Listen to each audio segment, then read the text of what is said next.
But that worries me. Kasie Hunt, obviously, this, again, apparently a real disconnect from reality has to have implications on the Hill, too, from Republican Congress already jittery about the guy who's running their party.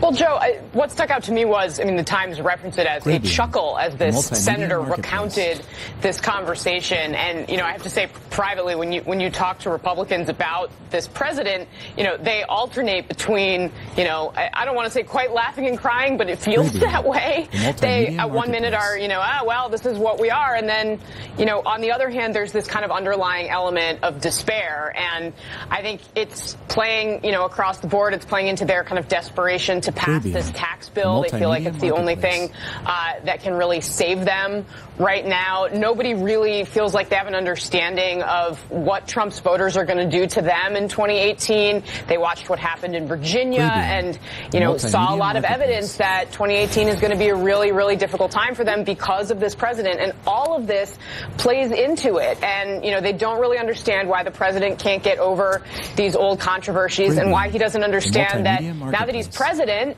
it's going to be about him. This is not going to be about, these kind of past fights that have already been fought. And you know what? The president won. And so I think there's an element of confusion about why he keeps going back to Barack Obama or to Hillary Clinton's emails or all these issues that are settled. And Julie Pace, what's the mood inside the White House? We've had reports from inside the White House talking about in the past Donald Trump yelling at TV sets, him being increasingly isolated. What can you gather from your sources there? What's the state of mind right now? Well, I think it raises a really big question for a lot of staffers there, particularly the ones that have been around him for a long time. When do you push back?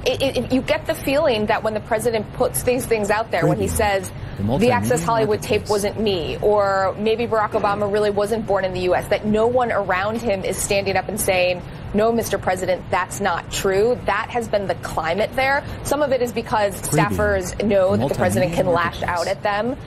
They know that he can turn on people who are even very close to him very quickly. So there is some reluctance to push back. But that was one of the things that John Kelly was supposed to bring to this White House. He was supposed to be the truth teller. He was supposed to be a person who could speak to the president almost as an equal. But based on this really strong reporting that we've seen from the Times, it doesn't appear that that's happening right now.